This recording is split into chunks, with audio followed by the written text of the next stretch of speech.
महाभारत के युद्ध में अर्जुन के वीर पुत्र अभिमन्यु के पराक्रम के बारे में सब जानते हैं, पर क्या सच में अभिमन्यु इतने शक्तिशाली थे या फिर किसी वरदान के कारण अभिमन्यु इतने शक्तिशाली बन गए थे कि उन्होंने कौरवों के द्वारा बनाए गए चक्रव्यूह को भी भेद दिया था।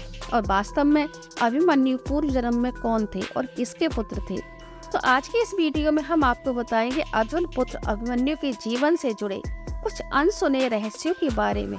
तो आप सब वीडियो में बने रहें अंत तक हमारे साथ और सुनिए अर्जुन पुत्र अभिमन्यु के जीवन की कथा।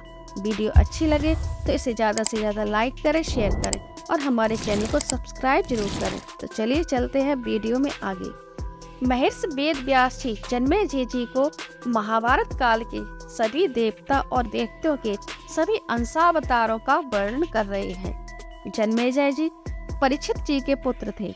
वेद व्यास जी देवता और दैत्यों के पूर्व जन्म के रहस्यों को बताते हुए अभिमन्यु के बारे में भी विस्तार से बताते हैं कि अभिमन्यु पूर्व जन्म में कौन थे और वे पृथ्वी पर इतनी अल्पायु के साथ जन्म लेकर क्यों आए थे और इतने कम समय के लिए पृथ्वी पर भी क्यों आए थे। तो कहा जाता है कि जब भगवान विष्णु द्वापर युग में भगवान कृष्ण के अवतार के रूप में पृथ्वी पर आए थे, तब अन्य सभी देवता उनका धर्म की रक्षा के हित में अपना अपना सहयोग देने के लिए अलग अलग अवतार लेकर पृथ्वी पर आए थे।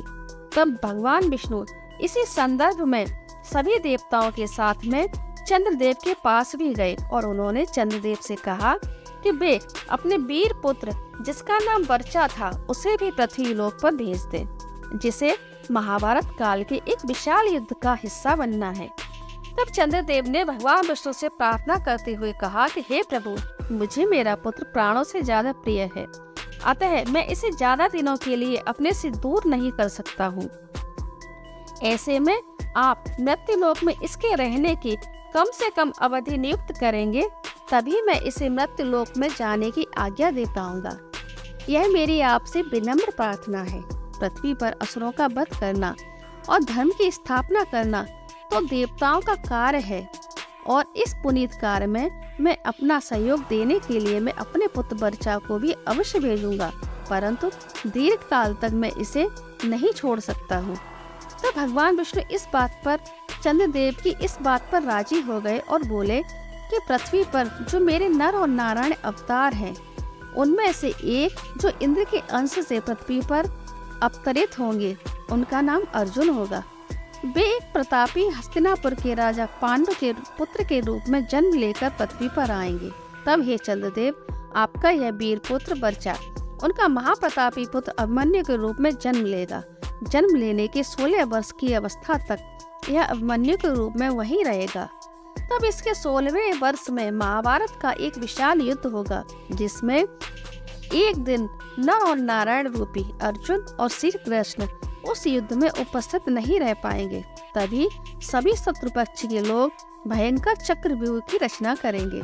तब इस युद्ध में हे चंद्रदेव, आपका यह वीर पुत्र अभिमन्यु के रूप में शत्रुओं को छक्के छुड़ा देगा और बालक होने पर भी यह उस चक्रव्यूह में घुसकर निर्भय होकर विचरण करेगा तथा बड़े बड़े महारथियों का संहार कर डालेगा तथा आधे दिन में ही यह अभिमन्यु समस्त शत्रुओं के 1/4 भाग को समाप्त कर देगा। तब समस्त शत्रु सेना एक साथ मिलकर अभिमन्यु पर टूट पड़ेगी। तब वह महाबाहु अभिमन्यु वीर गति को प्राप्त हो जाएगा और मृत्युलोक पर उसका समय पूरा हो जाएगा और वह पुनः आपके पास वापस आ जाएगा। चंद्रदेव भगवान विष्णु की इन सब बातों को सुनकर पूर्ण रूप से संतुष्ट हो गए और उन्होंने अपने पुत्र वर्चा को मृत्युलोक पर जाने की आज्ञा दे दी। इसी तरह से वीर पुत्र अभिमन्यु चंद्रदेव के परम प्रतापी पुत्र वर्चा के रूप में जाने जाते हैं। चंद्रदेव की इसी जिद की वजह से ही अभिमन्यु की मृत्यु अल्प आयु में हो गई थी और उन्हें वापस देवलोक जाना पड़ गया था। तो दोस्तों, वीडियो आप सबको कैसी लगी कमेंट में जरूर बताना। वीडियो अच्छी लगी है तो इसे लाइक करना, चैनल को सब्सक्राइब करना। तो मिलते हैं अपनी एक और ऐसी अगली नई वीडियो में। तब तक के लिए नमस्कार, जय माता दी।